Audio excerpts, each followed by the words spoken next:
Contrast यहां पर है कि क्यों परमेश्वर नई व्यवस्था देने की बात कहा। और यीशु मसीह जब क्रूस पर लहू बहाने वाला था, उससे पहले उसने जब अपने चेलों को उसने दाखरस दिया, उसने कहा लो पियो, यह नई वाचा का लहू है, नई वाचा का लहू है, नई वाचा, न्यू कवनेंट। आज पुराना नियम नया नियम जो कहते हैं इन्हीं बातों पर है, यही मुख्य बातें हैं। Old testament and new testament, old covenant, new covenant. आज इन्हीं बातों को हमें जानना है प्रिय, और निश्चित रूप से हमें इसके लिए ईश्वर के वचन पर ध्यान करना है, ईश्वर के वचन को सीखना है। यीशु मसीह ने कहा जो बातें मैंने तुम्हें सिखाई उसको मानना सिखाओ।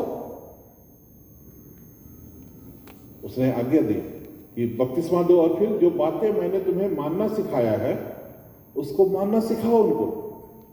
एक सिखाने वाली मसीह जीवन, सीखने सिखाने वाला जीवन। सीखना जहां बंद हो गया तो मसीह जीवन रुक जाता है। आज निश्चित रूप से प्रियो, हम एक एक को प्रभु के इन वचनों को सीखना है, जानना है, अनुभव भी करना है, चखना भी है, क्योंकि जो सच्चाई है उसको जाना भी जा सकता है और जानने के साथ उसको चखा भी जा सकता है, अनुभव भी किया जा सकता है, क्योंकि सच्चाई है, कोई हवा में बातें नहीं है, कोई फिलोसॉफिकल नॉलेज नहीं है उससे बढ़कर के।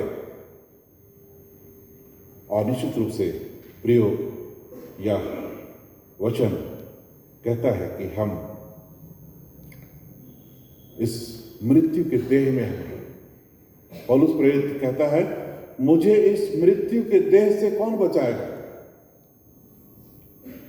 आप रोमी की पत्री में ही पाएंगे कि मुझे इस मृत्यु के देह से कौन छुड़ाएगा।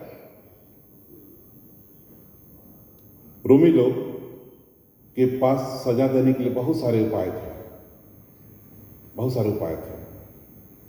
क्रूस का तो हम लोग देख ही रहे हैं, क्रूस का तो हम लोग जान ही रहे हैं, लेकिन एक दंड ऐसा भी था कि मुजरिम को बहुत तिल कर मारा जाता था, और वो था कि उसके देह पर, उसके शरीर पर कोई डेड बॉडी को बांध देना,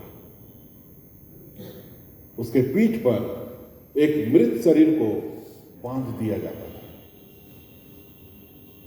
और वो जैसे जैसे सड़ता था वो व्यक्ति भी तिल करके वह मृत्यु को पड़ता था। तो इसीलिए पौलुस प्रेरित उसी का उदाहरण देकर कहता है कि मुझे इस मृत्यु के देह से कौन बचाएगा। अर्थात जो हमारा शरीर है वही हमको मार रहा है, वही परमेश्वर के वचन पर चलने नहीं देता, वही परमेश्वर के विरुद्ध लालसा कराता है। इसी शरीर में सब तरह की अभिलाषा है, जो 3 अभिलाषा, आंखों की अभिलाषा, जीव का घमंड और शरीर की अभिलाषा, इसी शरीर में। और इस देह में हम इस रूप में स्वर्ग नहीं जा सकते। हमें छुटकारा चाहिए, हमें उस मुक्तिदाता की आवश्यकता है जो हमें इस मृत्यु के देह से बचाए, जो हमें इस पाप के बंधन से छुटकारा दे। आज बहुत बार ये कहा जाता है तुम वचन पढ़ो, वो सुनता है और उसको अच्छा भी लगता है, हाँ वचन पढ़ना चाहिए, लेकिन पढ़ता नहीं है, पढ़ नहीं पाता है। कौन रोकता है? कोई बीजेपी आके बजरंग दल आके तो नहीं रोकता है, वो तो बात की चीज है, उसका खुद का शरीर उसे रोकता है।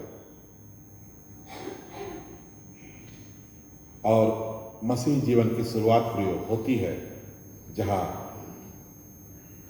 बपतिस्मा से होता है। बपतिस्मा इस बात को दिखाता है कि हम यीशु मसीह में मरते हैं, उसे मृत्यु का बपतिस्मा कहा गया है। यीशु मसीह में हम मरते हैं कि हम उसमें जिलाए जाए। तो आज हमें इस बात को जानना है प्रियो, यह अवसर हमारे लिए है। हम लोग यहाँ पर आज हर बुधवार को वचन सीखने का काम करते हैं, सीखने सिखाने काम करते हैं, जो पंचों के लिए है, लेकिन पंचों के लिए सिर्फ नहीं है, कोई भी इच्छुक व्यक्ति उसमें शामिल हो सकते हैं। बुधवार के दिन, आने वाला समय में बुधवार को गिरजा होगा, मंडे को हम लोग समझौता करेंगे। लेंट के समय, विशेष समय हम लोग के लिए आ रहा है, जहां हम लोग यीशु मसीह के क्रूस के छुटकारे पर ध्यान करेंगे कि वो छुटकारा कितना बड़ा है जो हमें और आपको दिया गया है। लेकिन क्या हमने उसे अपने जीवन में आत्मसात कर पाया है, या वो सिर्फ हमारे ज्ञान में सिर्फ है, हमारे नॉलेज में है कि यीशु मसीह उद्धार करता है, यीशु मसीह पापों को क्षमा करता है, सिर्फ नॉलेज में है। जैसे कि एक तोता को रटाया जाता है कि शिकारी आएगा, जाल बिछाएगा, देखो फंस मत जाना, उड़ जाना। तो एक रट्टू की तरह तो रट लेता है, शिकारी आएगा, जाल बिछाएगा, दाना डालेगा, उसको चुगना मत, फंस मत जाना, उड़ जाना। शिकारी आता है, जाल बिछाता है, दाना भी डालता है, वह उसी को बोलते हुए कि शिकारी आएगा, जाल बिछाएगा, दाना डालेगा, फंस मत जाना, उड़ जाना, लेकिन वह दाना चुगते रहता है और फंस जाता है, शिकारी उसे वश में भी कर लेता है। तो कहने मतलब प्रियो, यह वचन इस तरह रटने वाला नहीं है, इसको समझने वाला है, उसे जीने वाला है, अनुभव करने वाला है। और जैसा हम लोग देखते हैं कि यूहन्ना ने कहा कि मैं तो तुमको जल से बपतिस्मा देता हूं, लेकिन जो मेरे बाद आ रहा है उसका जो है जूता का फीता खोलने के योग्य भी नहीं है या बांधने के योग्य भी नहीं है, वह तुम्हें पवित्र आत्मा और आग से बपतिस्मा देगा, जो यीशु मसीह के विषय में कहा है। वास्तव में सही कहा, यूहन्ना ने कोई गलत नहीं कहा कि उसके जूता का खोलने के योग्य नहीं है वो, क्योंकि वह तो कौन है? वह तो त्रिएक ईश्वर का दूसरा व्यक्ति है जो आ रहा है मनुष्य बन करके। पिता, पुत्र, पवित्र आत्मा। पुत्र आ रहा है इस संसार में मनुष्य बन करके, आत्मा बहुत समझ गया है और इसलिए वो कहता है कि मैं उसके फीता का खोलने के लायक और बांधने के लायक भी नहीं हूं। तो प्रियो, सचमुच में यह जो नई व्यवस्था जो यीशु मसीह ने दी है, जिसे आत्मा की व्यवस्था कहा गया, उसे हमें समझना है। आज कहते हैं पाप तो हमारे अंदर है, पाप हमारे अंदर है,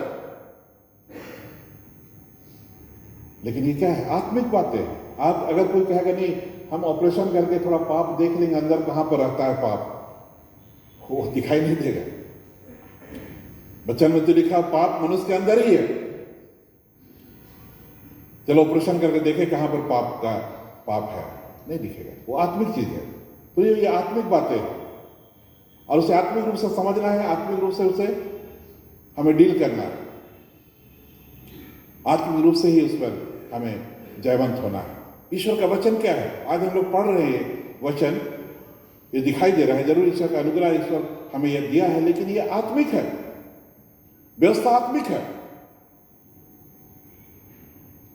लेकिन मैं शारीरिक होकर उसे नहीं मान सकता जब तक मैं आत्मिक ना बनूं। मैं इस शरीर में उस व्यवस्था को नहीं मान सकता, क्योंकि व्यवस्था आत्मिक है, कहता है व्यवस्था जो आत्मिक है, और इसलिए मैं उसे इस शरीर में नहीं मान सकता, उसका पालन नहीं कर सकता, क्योंकि मैं पाप के हाथ बिका हुआ हूं, कहता है। और निश्चित रूप से प्रियो, यह छुटकारा देने वाला हमारा मुक्तिदाता यीशु मसीह है, जिसके नाम का ही मतलब है छुटकारा देने वाला।